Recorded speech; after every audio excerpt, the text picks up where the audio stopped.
In whatever form, rock and roll, symphonies, few things on this earth draw bigger crowds. Few things on this earth will touch you more deeply. Absolutely. People seem to feel a connection with music in a way that they probably relate to nothing else. It's that touch, that relationship, of which Maestro Grant Llewellyn speaks. There is something so compelling and immediate about live music, the live musician. Good morning, everybody, and welcome to this open rehearsal. There, halfway back in the North Carolina Symphony, sits the most majestic looking of all instruments, the concert harp. Skillfully strummed by one of the most unassuming players you'll ever meet, Anita Burroughs Price. Her instrument on stage, merely graceful.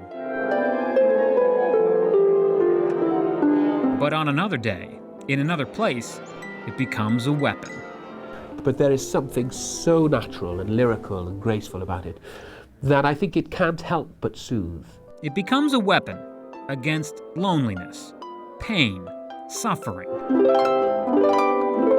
In her free time, when she's not performing around the world, Scandinavia and Scotland, and then last summer it was Belgium.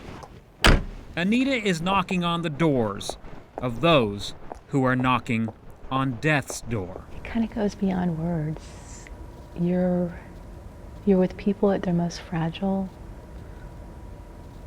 and their most frail. I'm glad I can do it. Anita Burroughs Price is the harpist for the dying.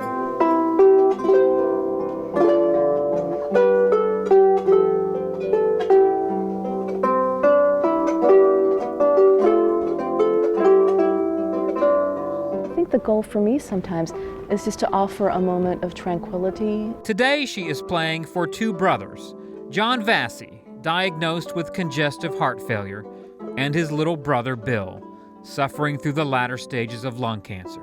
Neither has long to live.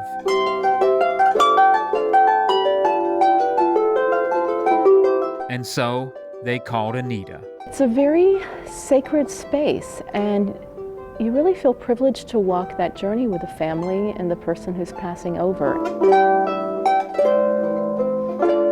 It just absolutely shattered me. Episcopal minister Holly Gloff called Anita a few months ago. We just, oh gosh, there were just a couple of hours where I couldn't stop crying. Couldn't imagine life without my husband. Holly's husband had been diagnosed with leukemia. Obviously, he was not comfortable, but when the harp played, he was so much more peaceful. Despite of all the things that we've done in the name of God that's wrong, this is one of the things in the name of God we can do that's right, which is comfort people and be present when their bodies are broken and their spirits are broken, and just say, we care about you, and we'll make this journey the best journey we can. Sometimes Anita would play pieces that she knew that my husband loved, and I could see his eyes well up. Holly's husband passed away 5 weeks ago. She is still wearing her wedding ring. Yeah, he's my best friend, my soulmate, and not ready to let go, I guess. I wondered aloud to Anita if it's humbling to be there at the end of a person's life. And I sense from you that that's because you're honored and humbled to be the one to do that. Yeah. Anita couldn't respond, and honestly, sometimes words, they're just not needed. Anita Burroughs Price, the world-class harpist, sitting there with the violins and the bass drum.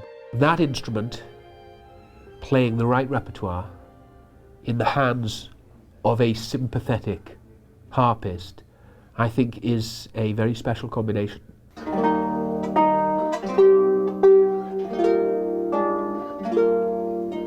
Well, she's also the one sitting there with the dying and the grieving. And so seeing people say goodbye again and again, it's not easy. She has watched more than anyone's share of death, recently saying goodbye to her new friend Mrs. Tolbert. she died from congestive heart failure. And after a hard-fought battle, Kelly Lewis succumbed to breast cancer. The thing that it teaches me is how fragile life is. And if you want to say something nice for somebody or you want to do something thoughtful, do it now. Because I've never heard anybody who's dying say, you know what, I wish I'd have spent more time at the office, or I wish I'd have spent more time. They all say, I wish I'd have gone to a Little League game, or I wish I'd have made more time to take my kid fishing, or I wish. And so it is that near the end of our days that we wish to do the things that we should have done all along. Spending time that matters, with those we love. These are the things we will miss.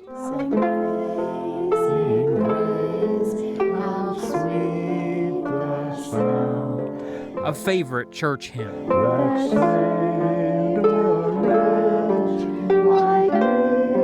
That touch, that music remembered from so long ago.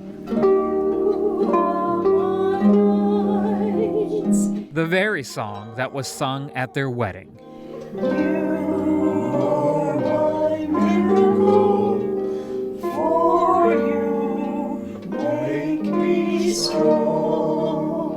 These are the things we will miss.